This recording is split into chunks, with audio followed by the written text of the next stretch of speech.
Selamat datang di praktikum teknik proses biomaterial. Kali ini kita akan mempelajari tentang pembuatan sabun cair dari minyak jelantah.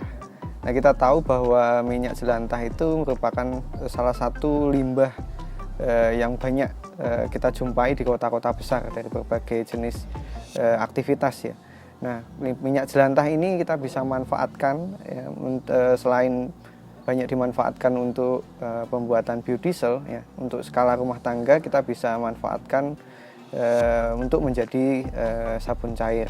Nah, kita menggunakan proses yang kita sebut sebagai reaksi saponifikasi atau secara teoritis bisa juga disebut sebagai alkalin hidrolisis.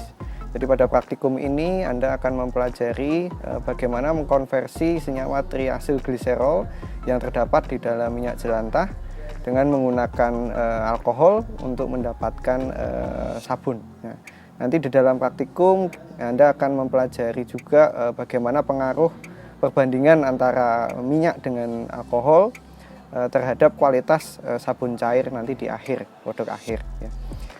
Selamat mengikuti praktikum.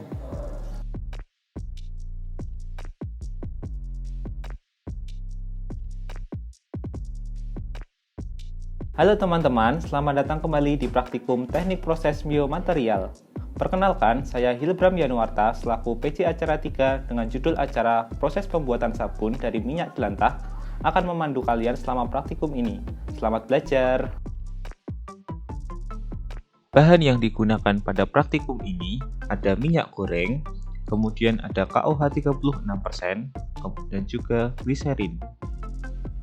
Sebelum minyak jelantah dapat digunakan untuk membuat sabun, minyak jelantah perlu dimurnikan terlebih dahulu. Ada 3 tahap dalam proses pemurnian minyak jelantah, yaitu dispitching, netralisasi, dan juga bleaching. Proses pertama adalah proses dispitching. Proses ini bertujuan untuk menghilangkan pengotor-pengotor yang ada dalam minyak jelantah.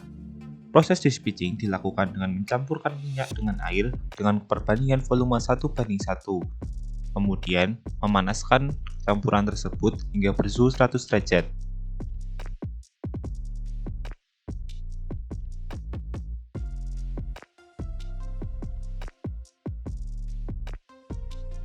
Proses selanjutnya adalah proses netralisasi. Proses netralisasi bertujuan untuk mengembalikan pH minyak jelantah agar mendekati pH aslinya. Proses netralisasi dilakukan dengan mengaduk minyak jelantah menggunakan stirrer, kemudian dicampurkan dengan KOH 15%.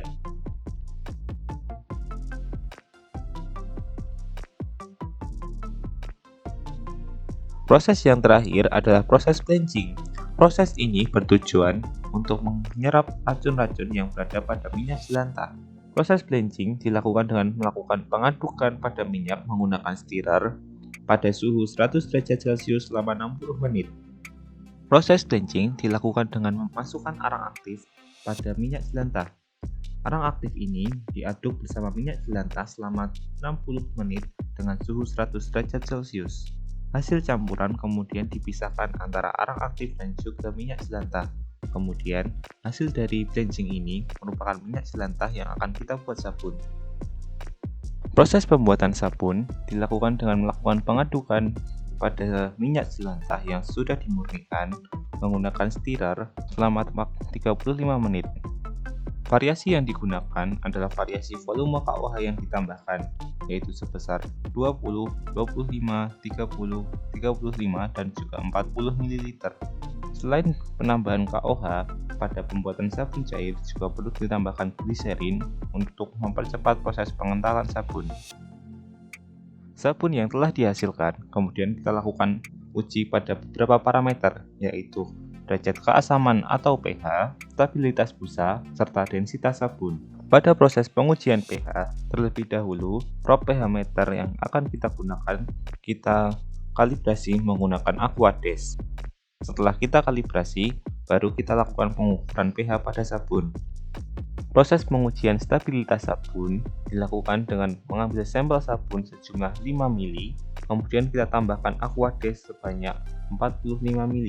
Kedua bahan tersebut kita gojlok pada gelas ukur, kemudian kita ukur ketinggian busa sesaat setelah kita selesai menggojlok. Kemudian busa tersebut kita tunggu selama 30 detik, kemudian kita lakukan pengukuran lagi terhadap tinggi busa setelah 30 detik. Sekian praktikum kali ini. Saya mewakili koas praktikum teknik proses biomaterial mengucapkan terima kasih telah mengikuti praktikum dan minta maaf apabila selama praktikum banyak kekurangan dari asisten. Terima kasih.